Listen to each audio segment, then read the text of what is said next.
let's watch the Cold War Oversimplified. Did you see what happened between China and Canada? I did not. You can let me know though. But for the time being, I want to watch this video.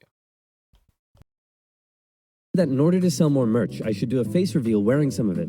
So are you ready? Here we go. Boom. New minimalist and Cold War merch available now, and get the new limited edition Churchill character pin before it sells out, with more characters coming in the future. Link in the description down below. The year is 1917.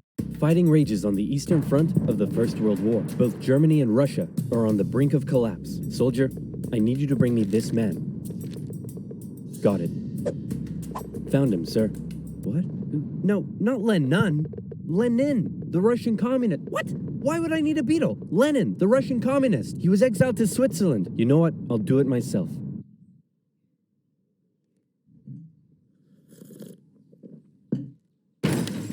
Who wants to start a revolution?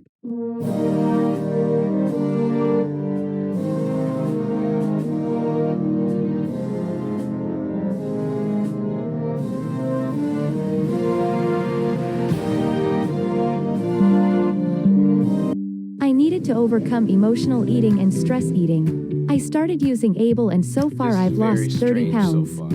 Able uses Very strange. I have nothing to say. And by the way, J Benavidez 04, I did actually see what happened between the Canada and China. I lied. Now that you send this, I did actually see this. China fighter pilots raise middle finger at Canada Air Force crew. That'll teach him. That was pretty funny.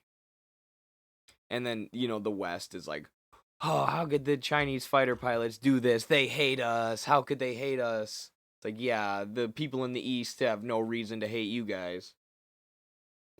Putting economic sanctions on them and always threatening to overthrow them and calling them a dictatorship and colonizing their neighbors for years.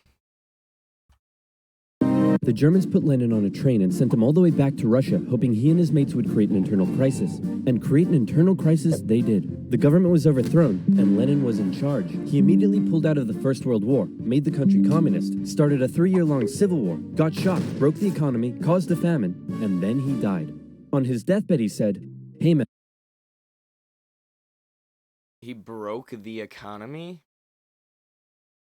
What does that even mean? The first years of the USSR have got to be like some of the fastest increases in living standards in human history. Illiteracy went from 17% to 99% in a matter of years. They collectivized agriculture. I mean, I suppose he's talking about the collectivization process. But because people did die of famine, but people were dying of famine, of course, beforehand.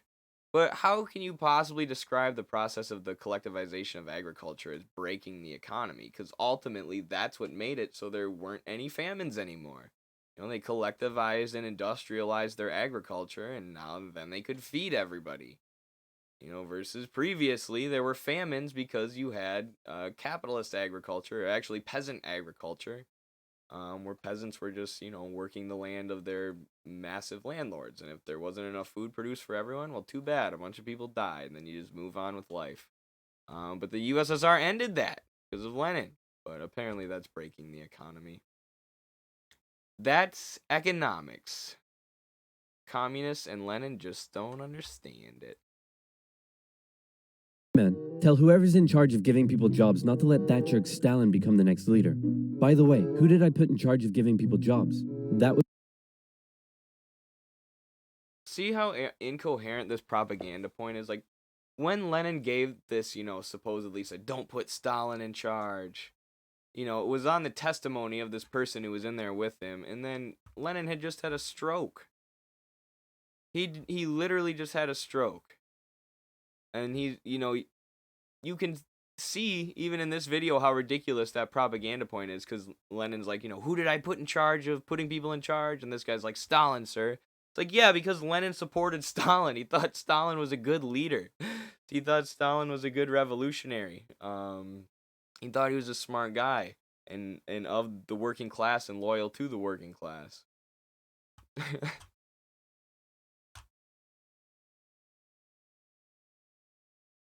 would be Stalin, sir. Ugh. Stalin was a rising force in the Communist Party. He still had some opponents, but conveniently, all of them were arrested or disappeared. So that was lucky. And so Stalin took over. He implemented. The nice thing about this being oversimplified is he doesn't have to go into any detail or defend anything he says. He can just rapid fire propaganda points until the Cold War's over and blame the USSR for everything. Maybe he'll also throw shade at America. It would be easy to do so. If he doesn't throw any shade at America and paints them as the good guys, it's like, come on. This isn't the 1980s anymore. Get a little smarter with your propaganda. His 5-year plans, which transformed the country from an agriculture-based economy to an industrial one. And like Lenin before him, he reigned with terror. Anyone... Dude, I'm gonna have to stop this video every 2 seconds. And he moved it from an agriculture-based economy to an industrial-based one? No, he industrialized agriculture, meaning instead of having peasant farmers, they had tractors and industrial machines working the agriculture so they could produce vastly more and prevent famines from happening. But that's not, I mean, yeah, that is an industrialized economy, but they didn't move away from agriculture. They massively increased agriculture. And Stalin wrote about massively increasing agriculture. And they didn't move from an agricultural society to an industrial society. They moved from a feudal society, a semi-feudal society at least, to a fully industrialized modern economy. Because they had feudalism prior to the communist revolution. They had peasants who worked the land of giant feudal lords or landlords or landowners, basically. Just landlords at that time, basically, in Russia, I believe. But in China at this time, they still had, like, basically feudal lords. And there was a monarchy, right? They were run by the Tsar. So it was a feudal system, and they still had agriculture. They actually had more agriculture after they moved away from that. It was just way better agriculture. Who dared criticize or oppose him would either be killed or left to rot in the horrendous Soviet work camps. Then a short man with a silly mustache tried to take over the world, punched the Russians all the way to Moscow, and then the Russians, with some help from their faithful ally, the Winter, punched them all the way back to Berlin. At this point... That's why it happened. The Winter. I love how the West can't give the Soviet Union anything. You know, the Soviet Union went from this feudal country who would have been absolutely mollywopped by the Germans, if not sided with the Germans. You know, who knows what the Tsar would have done if they still had a monarchy when World War II went down. But instead, they industrialized their country using economic planning, and they implemented these ingenious, like, tank building policies. And, you know, the people sacrificed greatly by working hard to industrialize while having to invest like 30 to 50% of their budget into military spending because they were being invaded by the Western powers, the US and the UK at first, and other Western powers, but then, you know, preparing for the German invasion with Hitler. And then the Soviets inflicted 80% of German casualties. 80%. And knocked the Germans back and forced them to fight a war on 2 fronts. But yeah, it was all because of the Winter, you know, because Germans are they just really hate the snow, so they didn't want to go into Siberia. You know, it had nothing to do with the fact that the Soviets were murking millions of them. And 22 million Soviet people lost their lives in that struggle. So don't freaking tell me that it was the Winter that stopped Hitler. It was the Soviets, the communists. Being allies, America, the UK, and the Soviet Union were good chums. I just noticed how many views this has. What the hell? 49 million views? No. I dislike very much. comes. They held a couple of conferences near the end of the war to decide what would happen next. Hey, Stalin, after all your trials and tribulation, you must be pretty happy to be standing here in Berlin. Tsar Alexander made it all the way to Paris. Hey, just give me a second. Hey, man, I think something's up with Stalin. I know, right? What should we do? Shall I tell him about the bomb? Yeah, tell him about the bomb. That will scare him.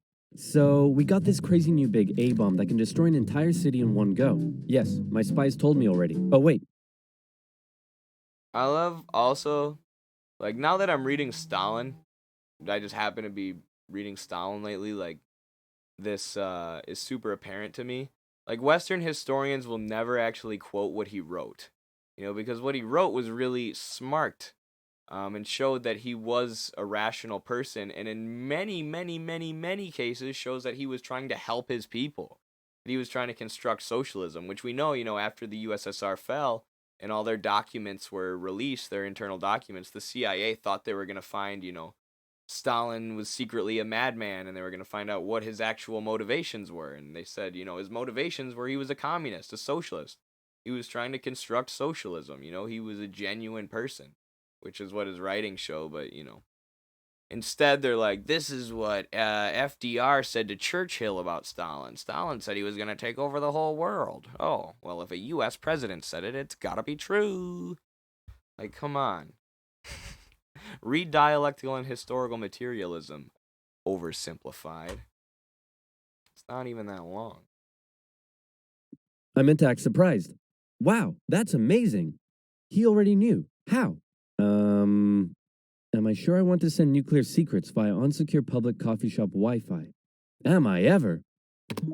Dude, use a VPN. And speaking of VPNs, if, like me, you take internet safety seriously, then you need NordVPN. NordVPN hides your online activity, keeping your service provider selling your and securely. And it's simple. You wanted to watch a certain oversimplify.com/description box down below. America dropped their big A-bomb. Does the A stand for atomic or ass? Then Okay, that was a sick joke by Stalin. America dropped their big A-bomb on Japan, and World War II officially came to an end. Hooray! Hold on. We might have a good part of this video. Are they saying that the Americans dropped the atomic bomb on bombs on Hiroshima, and Nagasaki because they wanted to threaten the Soviets and threaten Stalin? Are they admitting that? That's great when Americans can admit that. I have made multiple TikToks saying that. Like, the first time I made a TikTok about it, I was just talking about it, right? Like, oh, there was no reason to do this. Japan was already going to surrender. And the U.S., though, was turning their attention towards Stalin, as this video just said, and the Soviet Union. And they dropped the atomic weapons on Japan in order to threaten the Soviet Union and show off their new capability, and also show off the fact that they were willing to kill tens of thousands of civilians in order to protect their interests, which they've shown time and time again, of course, since then. But if you say this on TikTok, people freak out. People lose their minds. Like, I got ratioed by, at least with one video, of someone saying, no, this was some Japanese writer said this was a war like no other, and Japan was going to fight to the last man. It's like, no, they weren't. The documents show that they were going to surrender, and, there's no way you can convince an entire country of people, like, to fight to the last man when they could just surrender and have peace. And unless it's the DPRK, they just, stay fighting imperialism and demanding their independence. But they're under extreme horrific oppression, or they have been, in warfare from the U.S. But I digress. But, after I made that original TikTok, I just kept making that argument. I kept making a bunch of videos because it was, one, the videos would get a lot of views, and then it was just fascinating to me at that point to see how enraged people would get. And then once I kept saying it, they're like, you're still not getting it. Japanese people are actually just crazy, and they would have continued to fight until they were all dead with sticks and stones. People are literally saying stuff like this. I'm like, okay, guys, I get it now. You're all racist, imperialist, chauvinists.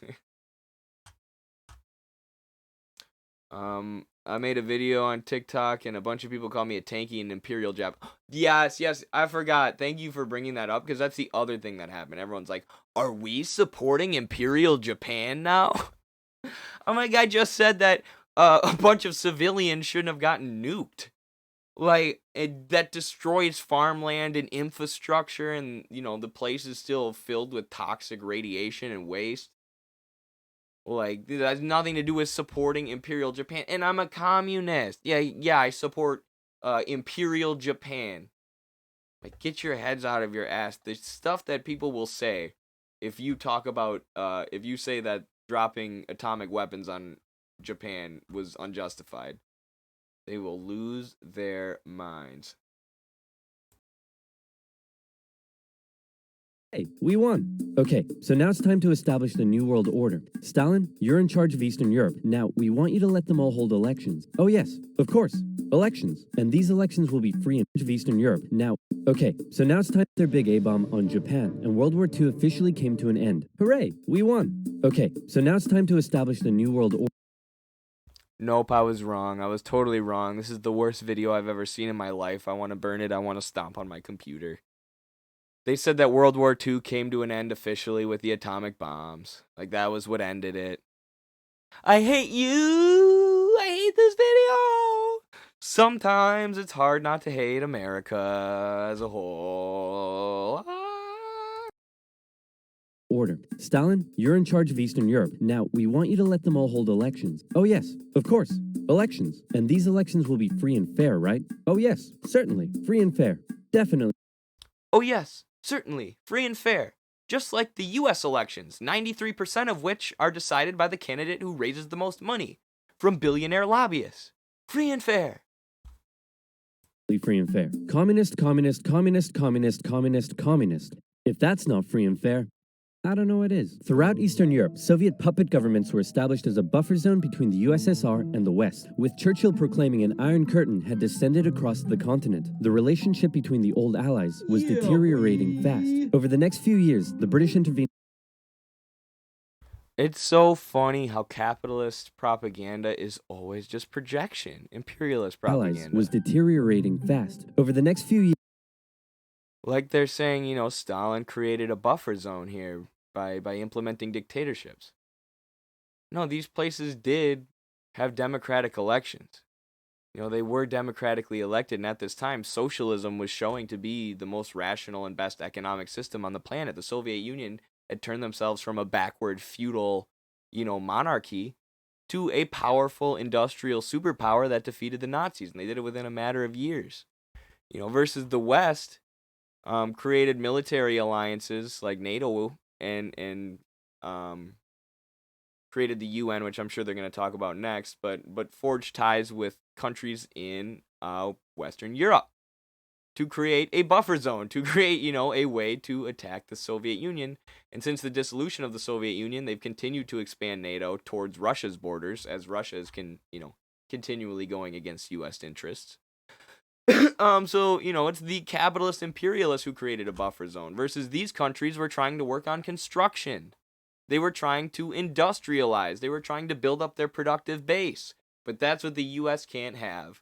They can't have socialism being successful. They can't have global competitors. They can't have countries they're trying to imperialize and exploit, bring themselves out of poverty. They can't have competitors on the global market, which is why, this country here, Yugoslavia, the U.S. helped dismember and destroyed with bombs, destroyed their infrastructure, destroyed 167 public-owned factories so they wouldn't be competitors on the global market with U.S. transnational firms. But yes, it was the Soviet Union creating a buffer zone, and using or doing imperialism. Forget the fact that the U.S., dumped a bunch of money and loans and created the IMF and World Bank after World War II as well as created the U.S. Special Forces, all these imperialist apparatuses, but then used them to give very good 4% interest loans to Western Europe so they could rebuild themselves after the war. So the U.S. would have a military and economic buffer between themselves and the Soviets. It's all freaking projection. years, the British intervened in the Greek Civil War to prevent a communist takeover. In Turkey, the Russians began demanding more control of Turkey's sea axis. The British intervened in the Greek Civil War to prevent a communist takeover. They had to prevent a communist takeover. And when the West is being imperialist, they're preventing a communist takeover. But when communist governments are democratically elected in Eastern Europe, that's Soviet imperialism. This is your mind on American propaganda. In Turkey, the Russians began demanding more control of Turkey's sea access routes, which prompted the US to send their largest battleship to Turkey for a friendly visit. After World War II, Iran was now occupied by both the Soviets and the British, with an agreement to both pull out once the war was over. The British pulled out. Stalin was like, you know what? I think I might stick around. All in favor of kicking Russia out of Iran? You want to know something? You guys suck. Pressure from the UN forced the Soviets to leave, and with the establishment of NATO, the Soviets had no doubt that the West was Soviets to leave, and with the establishment of NATO,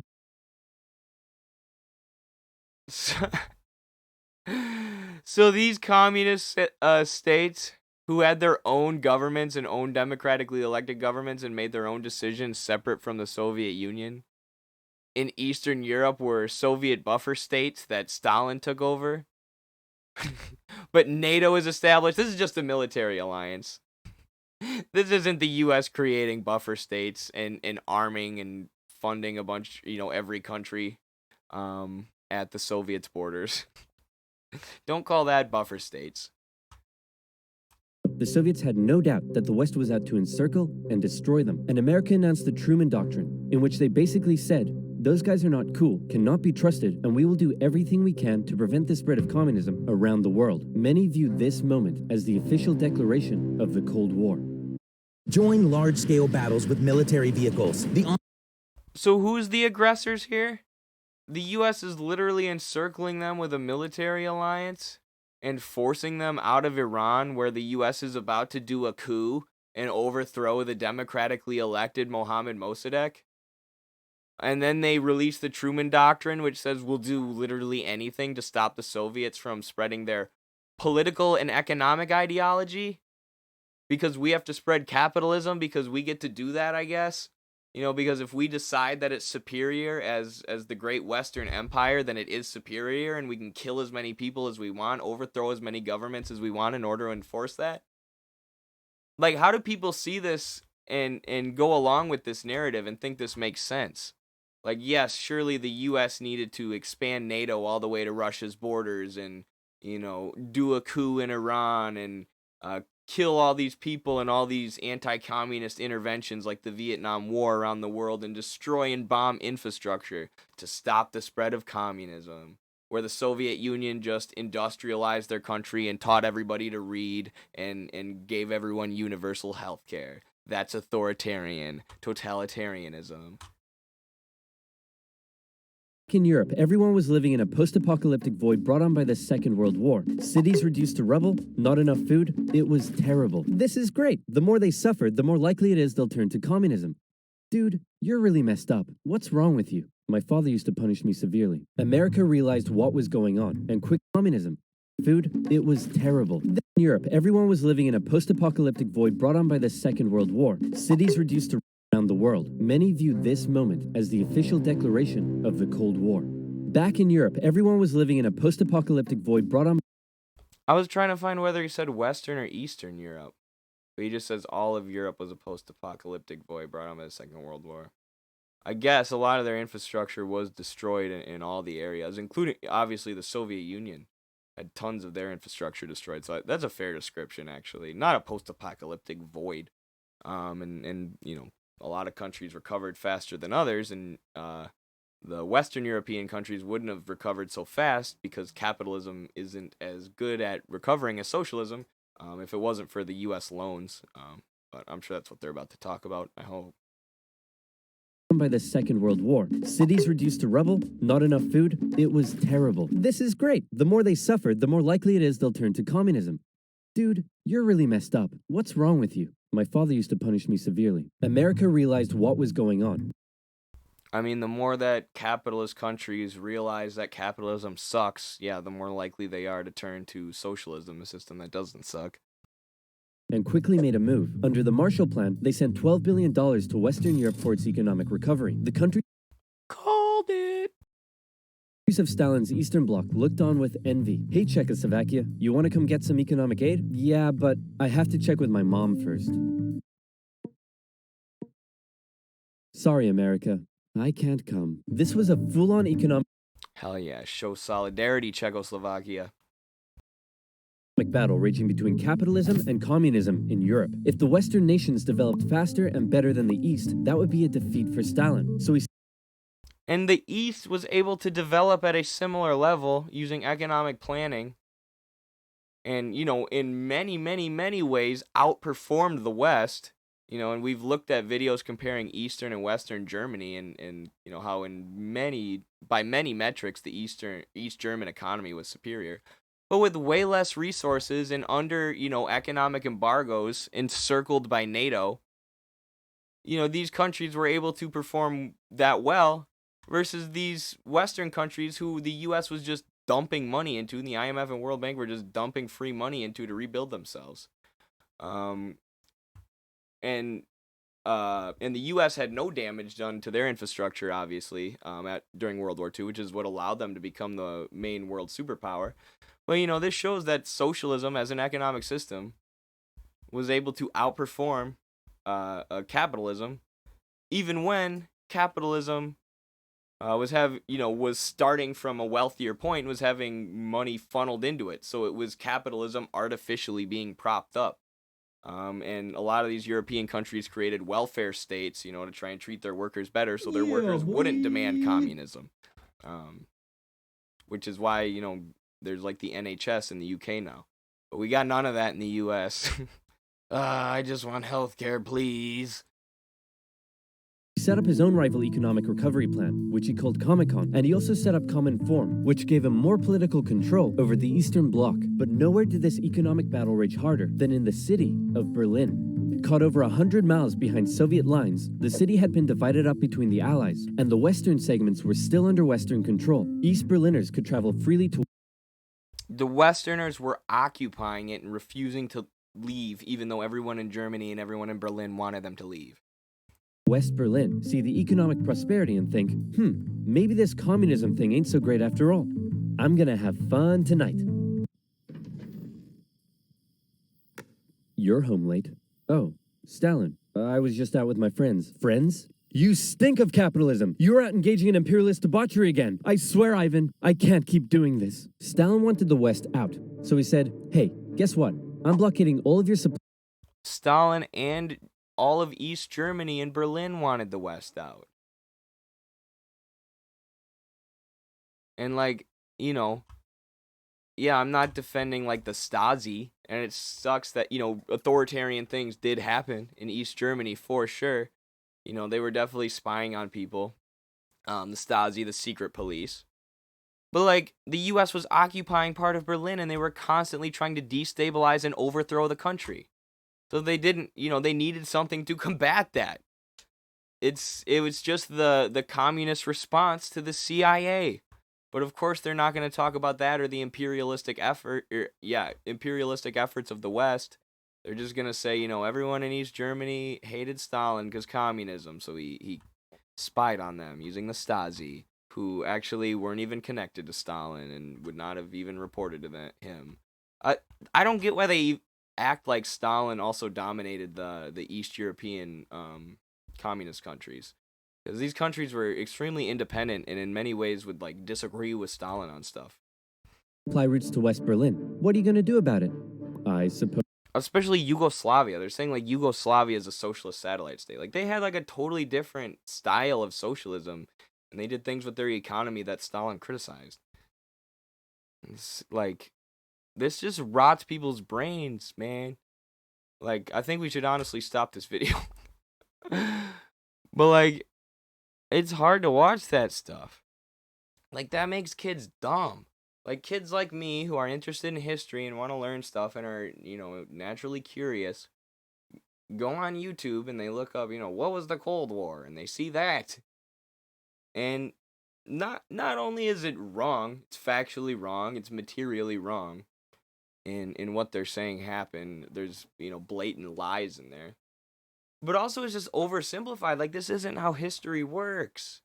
It's not just Joseph Stalin was running not only the Soviet Union, but all of these East European countries by himself and making all the decisions. It's not even physically, humanly possible. Like, what are you even talking about?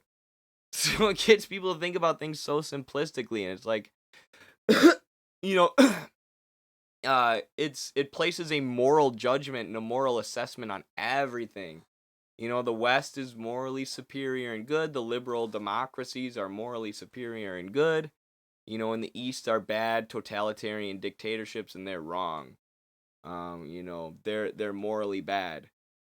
And the Stasi and the KGB are morally bad. It's like, okay, sure, maybe by your personal morality, the Stasi and the KGB are bad. That makes sense to me.